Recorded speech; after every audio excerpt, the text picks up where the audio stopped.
Many problems that human beings are suffering is simply because we have lost that awareness as to how to be in sync with the many forces. If you become in rhythm with life, you will also wake up somewhere after 3 a.m. At that time, if you sit up and do whatever process you have been initiated for, it will bear maximum fruit.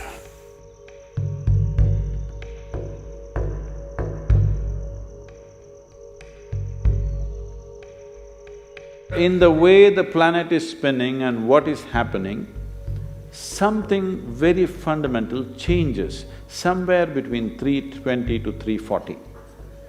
This is called Brahma Muhurtam. This is relevant only up to 33 degrees latitude.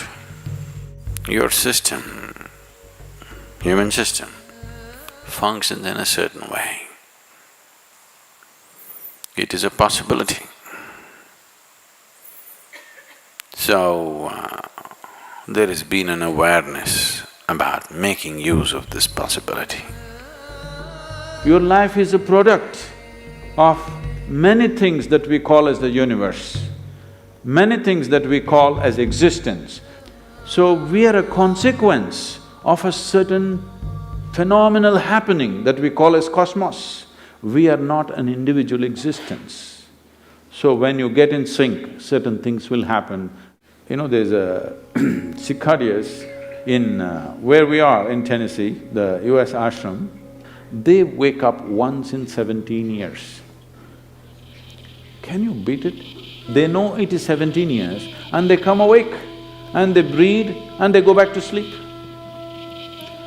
They're keeping time once in 17 years, no alarm bell anywhere. Well, how is this? I'm saying they're in sync with nature. We have lost sync within nature and we think that is our nature. No. All the many ailments, many problems that human beings are suffering is simply because we have lost that awareness as to how to be in sync with the many forces which are making us who we are.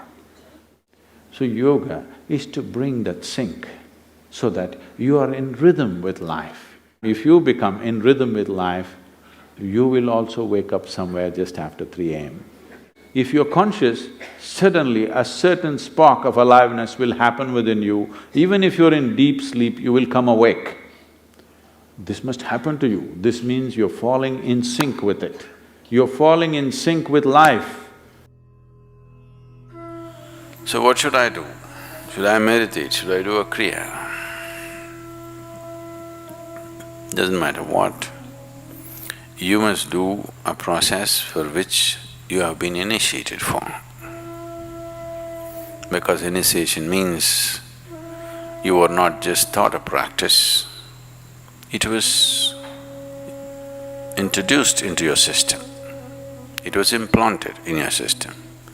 So whatever, if there is a life seed within you, if you're awake at Brahma Muhurtam and sit for whatever that practice is, it bears maximum fruit because of the way the planet is behaving in relation to your system. If you become aware in a certain way, a certain level of awareness is achieved within you, you will see, you will simply know when that time is. If you go to bed at the right time, you don't have to look at your watch. You will always know when it is 3:40, because the body will behave in a different way. At that time, if you sit up and do whatever process you have been initiated for, not what you picked up from a book, it will bear maximum fruit. The seed will get the necessary support at that time for it to sprout or spurt up more rapidly than at other times. This is only for the initiated. If you're not initiated, you're a book yogi, then 340, 640, 740, not so much of a difference. Sandhya kalas are more important for such people. Sandhya means 20 minutes before sunrise, 20 minutes after sunrise, or 20 minutes before sunset and 20 minutes after sunset. The same goes for noon and midnight, but they're of a different nature. So these two twilights are better for the uninitiated. 340 is good for those who've been powerfully initiated.